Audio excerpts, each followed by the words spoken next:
안녕하세요, 여러분. 굿모닝 행정학 진행하는 여러분의 영대이 최영입니다. 자, 이제 우리 오늘 제일 마지막 지방자치의 주민 참여 파트 진행하려고 합니다. 아직 복습 스터디는 금요일 테스트 문제들을 다 풀지 않았기 때문에 며칠 더 진행을 하지만 진도상으로는, 기본서를 읽고 빈칸을 채우는 진도상으로는 오늘이 마지막입니다. 64일 차인데요. 엄청난 대장정이었죠. 2달 동안 쭉 진행하는 이 복습 테스트, 복습 스터디의 내용들이 여러분에게 반드시 도움이 되었기를 바라고요. 분명히 도움이 되었을 겁니다. 우리 오늘 마지막 하루 더 힘차게 진행해 보도록 하겠습니다. 자, 지방자치와 주민 참여, 우리 7장의 챕터 5에 대한 내용입니다. 자, 우리나라는 대한민국의 국적을 취득하지 않아도 대통령령이 정하는 일정한 요건을 갖추고 있다면 외국인 역시 제가 그런 얘기했죠. 국민은 아닌데요. 주민입니다. 그래서 지방자치에 참여할 수 있습니다. 아른스타인이라는 학자도 이 주민 참여의 단계들을 나누었던 거 기억하세요? 주민들이 얼마나 참여할 수 있느냐, 참여 수준에 따라서 크게 3개, 비참여, 명목 참여, 실질적인 참여인 시민 권력의 단계, 이걸 각각 세분화시켜서 비참여의 단계 2개, 명목적 참여의 단계 3개, 시민 참여의 단계 3개, 이렇게 해서 나누죠. 총 8개의 단계로 구분했다라고 말씀을 드렸습니다. 3번입니다. 18세 이상의 주민은 지방자치단체의 조례로 정하는 18세 이상 주민수 이상의 연서로 해당 누구에게 조례 제정을 개정 폐지를 청구할 수 있느냐? 제가 본래 지방자치단체의 장에게 하는 거라고 했는데 지금은 지방의회에 하는 걸로 바뀌었다라고 얘기를 했었습니다. 22년 개정사항이죠. 3번은 지방의회가 될 거고요. 자, 4번. 주민 감사 청구입니다. 18세 이상의 주민들이 만약에 광역자치단체에 대한 감사 청구를 한다. 그러면 300명 이하의 연석. 인구 50만 이상의 대도시라고 얘기한다면 200명, 그다음 기타 시군 자치구라고 한다면 150명 이내에 조례로 정하는 숫자 이상의 연서를 모아서 광역자치단체라고 한다면 상급기관이 중앙이죠. 주무부 장관이 될 겁니다. 여러분이 주무부란 단어 어려워하시는데 그 업무를 주로 한다는 뜻의 주무부입니다. 현재 지방자치단체의 해당 업무를 담당하고 있는 부처. 제가 수업 시간에도 말씀을 드렸죠. 자, 그 다음 기초자치단체는 당연히 도지사나 또는 광역시장에게 신청할 테니까 시, 도지사, 광역자치단체의 장에게 신청한다. 이렇게 얘기할 수 있죠. 또한 이 감사 청구 이후에 재무사항에 대한 위법, 재무행위에 대한 위법사항을 감사 청구한 주민이 감사 청구 사항과 관련 있는 위법한 행위나 업무를 게을리한 사실에 대해서 해당 지방자치단체 장을 상대로 관할 행정법원에 재판을 청구한다. 요거는 주민소송제도라고 이야기를 해줄 수 있습니다.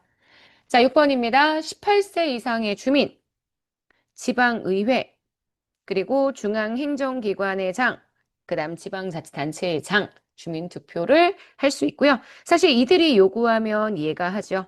그래서 주민투표에 대한 발의권은 지자체장에게 있다고 했고요. 또 지자체장에게는 직권으로도 주민투표를 실시할 수 있는 권한이 있었습니다.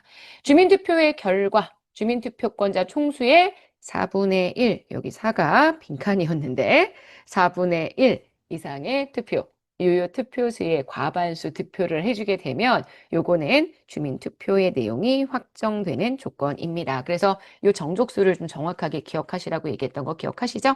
자, 8번입니다. 원래 주민투표는 구속력이 있죠. 주민투표의 결과는 주민들이 원하는 거니까. 하지만 국가정책에 대한 주민투표의 결과는 구속력이 없습니다. 요거는 중앙행정기관에게 권고적인 효력을 가지게 된다. 이렇게 볼 수 있고요. 주민 소환의 소환 대상은 자치단체장 및 선출직 지방의회 의원입니다. 이때 비례대표는 제외되는 것도 알고 계실 거고요. 비례대표는 주민이 직접 뽑은 대표가 아니라 정당을 통해 간접적으로 뽑게 된 대표라고 이야기를 했습니다. 그리고 이러한 주민 소환 제도는 임기 중에 공직자가 물러날 수 있게 만들어줄 수 있는 제도이기 때문에 운영 시에 공직자에 대한 심리적 위축 효과, 그를 통해 능률적인 지방 운영이 저해될 수 있다는 점, 이것도 같이 기억해 주실 수 있죠. 자, 이제 우리 기출선지 한번 풀어보도록 하겠습니다. 기출선지, 사실 이 주민참여 방법에 대한 내용이 많지는 않은데 기출선지의 양이 정말 많죠. 왜냐면 그만큼 기출되는 주제이기 때문입니다. 자, 기출선지 OX 풀어보면서 마무리 한번 해보도록 할게요. 자, 일단 첫 번째입니다. 조례 제정 개폐 청구는 해당 지방자치단체에 의회에 할 수 있는 것으로 개정이 되었습니다. 맞는 선지가 되고요. 행정기구 설치 변경하는 것에 대한 사항, 지방자치법상 주민에 의한 조례 제정 및 개폐 청구 대상에 포함되지 않습니다. 제가 조례 개폐 청구 대상에서 제외되는 거, 그리고 주민 감사 청구에서 제외되는 거, 그 다음 주민 투표에서 투표할 수 없는 제외사항 세 가지의 예외를 꼭 기억하시라고 말씀드렸었습니다. 기억하시죠? 자, 세 번째입니다. 주민은 해당 지방자치단체와 그 장의 권한에 속하는 사무의 처리가 법령에 위반되거나 공익을 현저히 해친다고 인정이 되면 그때 감사를 청구할 수 있습니다. 맞죠?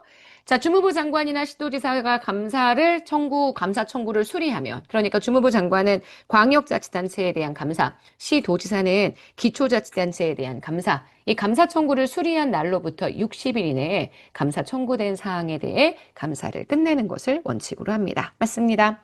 자, 주민감사 청구는 사무 처리가 있었던 날이나 끝난 날로부터 2년이 지나면 제기할 수 없다. 틀렸고요. 개정 내용입니다, 사실은. 그래서 원래 이렇게 출제가 됐던 선지가 맞았던 선지였는데 지금은 개정이 됐기 때문에 이 선지가 틀린 선지가 되고요.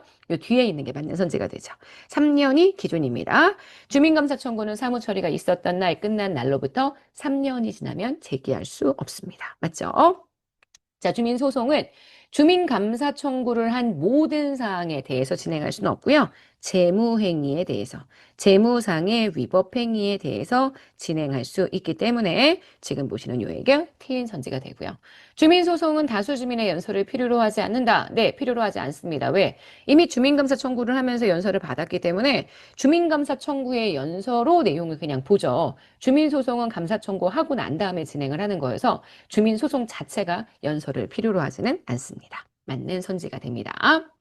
자, 지방의회는 제적의원 과반수 출석의 3분의 2 이상 찬성으로 지방자치단체장에게 주민투표를 청구할 수 있습니다. 지방의회가 실제 주민투표를 청구할 수 있는 의결 정족수가 바로 여기입니다. 그래서 재의결 정족수하고 동일합니다. 중앙행정기관의 장 역시 이게 만약에 정말 주민들의 의견을 물어봐야 하는 국가에 관련된 정책이라고 한다면 주민투표 청구권을 가질 수 있습니다. 주민투표 제도는 주민에게 과도한 부담을 주거나 중대한 영향을 미치는 지방자치단체의 주요 결정사항 등을 주민이 직접 결정하는 제도입니다. 맞고요. 주민소환 제도를 통해 주민은 그 지방자치단체의 장, 모든 지방의회 의원을 소환할 수 있다. 모든이 틀렸죠? 지방자치단체의 장, 그다음 지역구 지방의회 의원을 소환하는 건 가능하지만 비례의원의 소환은 불가합니다. 그래서 요거 X.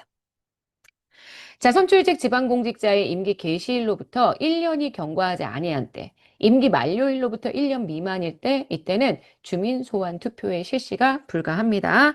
제가 주민 소환 투표의 실시는 임기가 4년이라고 하면 임기 첫 해 안 되죠. 임기 마지막 해 안 되죠. 요 2년차, 3년차에만 진행을 할 수 있다라고 제가 말씀을 드렸기 때문에 그죠? 좀 끊기네요. 네. 자, 그래서 여러분 지금 보시는 요거 X가 되는 거 보실 수 있습니다. 자, 여기까지 보시면 우리 64일차 굿모닝 행정학 모두 마무리입니다. 진도는 일단 다 정리를 했고요. 금요일 날 진행했었던 복습 테스트의 문제들 우리 하루에 5개씩 쪼개가지고요. 앞으로 총 3일 동안 마무리 정리해 보도록 하겠습니다. 자, 여러분 오늘 하루 정말 여러분 거고요. 내일 아침에 만날게요. 여러분 안녕.